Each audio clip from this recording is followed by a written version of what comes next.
আশা করি সবাই ভালো আছেন। আর এই মুহূর্তে আমরা আছি রাহুল ঘাট। সূর্য আর একটু ডুবার পরে আমরা একটা ট্রলার নিয়ে সরে চলে যাব। ভাই আসলে একটু আমাদের মুরব্বী মানুষ সব ক্ষেত্রে একটু বিষয়ে জানার চেষ্টা করে, শুধুমাত্র মানে প্রাকৃতিক যে দৃশ্যগুলা দেখে তা না, পরিবেশে মানুষের সাথে একটু মিশার চেষ্টা করে, একদম মানুষের মাঝে যে প্রবেশ করা, অন্তরে প্রবেশ করার ইয়েটা।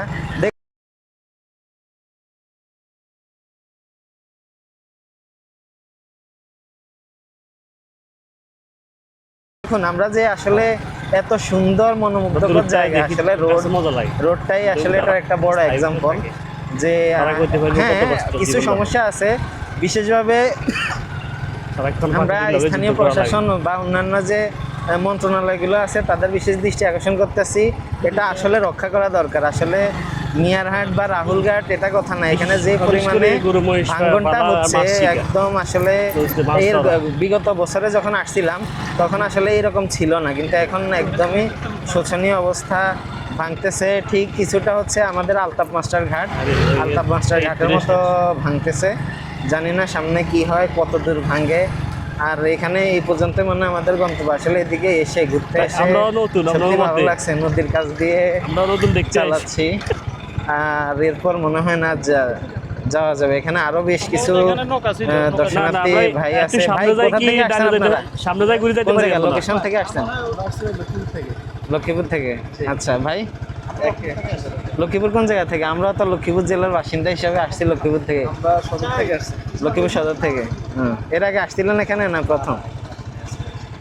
আচ্ছা, তো অনেকেই আসছে দেখতে পাচ্ছেন। আর এখানে এই পর্যন্ত মনে হয় গন্তব্য, ওইদিকে কি যাওয়া যাবে?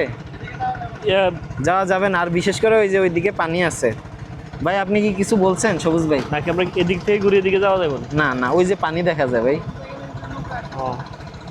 হ্যাঁ, তাহলে আমরা পিছনে যাই, আবার ওইদিকে সোজা যাই না? সোজা অনেক দূর যাওয়া যাবে এখান থেকে কাছে তো, আলতাপ মাস্টার ঘাট অনেক কাছে। হ্যাঁ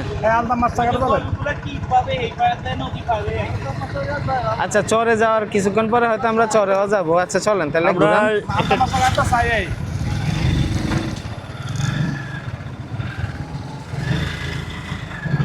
সবুজ ভাই, আমরা এখানে আসি, আমার কাছে ভালো লাগছে।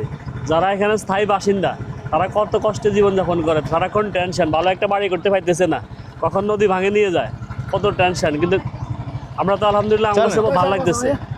ভাই উঠেন না, বাস্তবে তো এরা যে কষ্টে আছে, তারা কত ভয়ে আছে, কত ভয়ে যার রাত্রি যাপন করতেছে।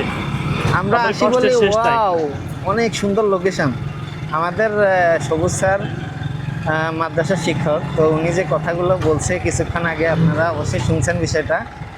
আসলে আমরা প্রাকৃতিকভাবে বলি ওয়াও অনেক সুন্দর, কিন্তু আসলে যারা এখানে আছে, যাদের ভূমি বিশেষ করে জমি ছিল, অনেকে তাদের জমি পর্যন্ত হারাইছে। কিন্তু আমরা তো মানে দর্শনার্থী হিসাবে আসি। এই কিছুক্ষণ আগে লক্ষ্মীপুর সদরের দুইটা ভাই, তাদের সাথে দেখা হয়েছিল, ওনারা যে অনেক সুন্দর লাগতেছে, কিন্তু ভাঙ্গনের কারণে যে তাদের ক্ষতি হচ্ছে একবার আমরা এটা খেয়াল করি না। আসলে এই বিষয়ে বিশেষভাবে স্থানীয় যে মন্ত্রণালয়, স্থানীয় সরকার, তারা অবশ্যই গুরুত্ব আরোপ করা উচিত। তারা পর্যন্ত যতটুকু দেখেছেন আশা করি আপনাদের ভালো লাগবে। আর এই বলেই আমাদের এই ভিডিওটা এখানে শেষ করতেছি।